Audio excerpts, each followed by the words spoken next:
What's up tout le monde, ici Kevin Co, bienvenue à un autre de mes monovlogs. Aujourd'hui, j'ai décidé de partir pour une petite ride dans cette chaleur et clairement ce trafic dégueulasse pour vous parler un peu de quelque chose que j'ai sur le cœur en fait. Comme vous savez sûrement, dans une autre de mes vidéos, je l'ai dit que cette année c'est une année pour moi qui est très occupée. Donc j'ai beaucoup de choses à faire, beaucoup de contrats vidéo, beaucoup de clients au travail. Donc j'ai un peu moins de temps pour créer du contenu moto malheureusement.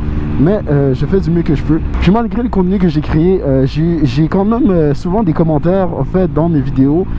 D'ailleurs je l'apprécie beaucoup, puis je remercie beaucoup votre engagement dans mon aventure de motovlog. Mais j'ai eu certains commentaires qui m'ont fait réfléchir par rapport au contenu que je crée et que je vais créer à l'avenir. J'ai remarqué sur ma chaîne qu'il y a beaucoup de vidéos que je fais qui sont populaires, c'est les vidéos des tests routiers, les test rides des motos. J'ai aussi remarqué que c'est ceux qui ont beaucoup plus de commentaires, que ce soit positifs et négatifs.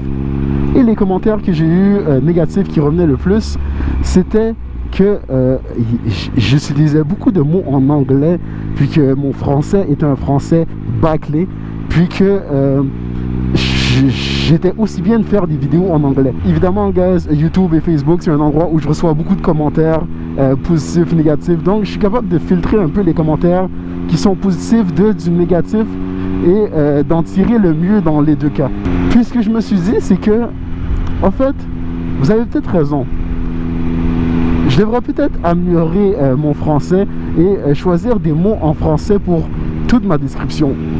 C'est sûr que pour moi c'est un peu plus difficile parce que la majorité du contenu que je consomme de 1 est en anglais, de 2 où je travaille, la majorité des gens parlent en anglais, donc je suis toujours exposé à parler en anglais. Il faut dire aussi que j'habite au Canada, puis au Canada c'est un pays qui est francophone et anglophone, mais surtout anglophone. Je sais qu'au Québec on parle français et il y a des lois qui sont là pour maintenir la langue française, mais comme je vous dis, moi je suis quelqu'un qui est à la base qui est trilingue, puis je trouve qu'il y a une richesse, oui, dans le français, mais aussi dans l'anglais. Donc c'est pour ça que j'utilise beaucoup d'anglicisme. C'est comme ça que je parle en fait, ça fait partie de ma personnalité.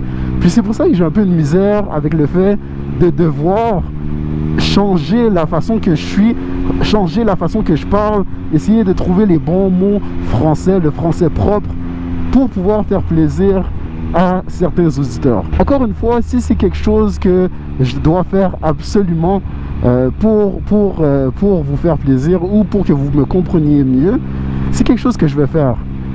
Mais j'ai aussi une deuxième idée en tête. Puis ma deuxième idée, c'est de commencer à créer du contenu en anglais. Je sais que c'est une conversation, guys, qu'on a déjà eu auparavant quand je commençais mes vidéos YouTube.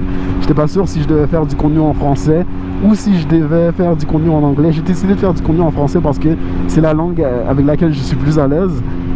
Mais plus en plus ça avance, plus en plus je vois les commentaires, plus en plus je vois comment que mon YouTube évolue. Je me dis que ça serait peut-être bien que je commence à faire plus de vidéos en anglais, incluant les tests routiers, incluant les test rides. Je pense que c'est ça qui va faire que ma chaîne YouTube va avoir un peu plus d'engagement, puis peut-être aussi que je vais arrêter de me faire critiquer parce que je parle mal le français et que j'ai un français bâclé. Bref, c'est quelque chose qui est dans ma tête depuis un bon petit temps, guys. Il y a beaucoup de tests routiers, comme je vous dis, qui sont à venir. Puis je suis en train de me questionner si c'est des vidéos que je vais faire en français ou en anglais. Donc s'il vous plaît, si vous avez écouté cette vidéo que je viens de faire, de 1, lâchez un petit like, puis abonnez-vous à la page si ce n'est pas déjà fait.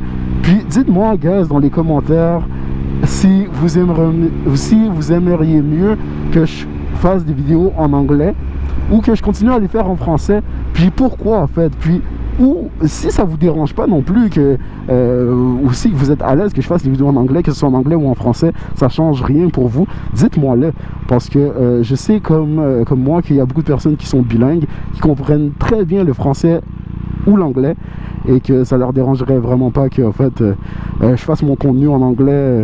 Évidemment, j'ai beaucoup d'auditeurs qui viennent de France, donc pour vous mes amis français, J'ai besoin de savoir ce que vous préféreriez. Laissez-moi savoir dans les commentaires s'il vous plaît. Sur ce guys, c'est pas mal tout. J'ai comme je vous dis des tests routiers qui s'en viennent.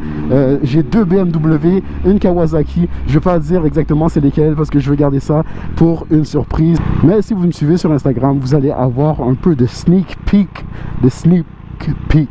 j'utilise des mots anglais pour vous mes amis.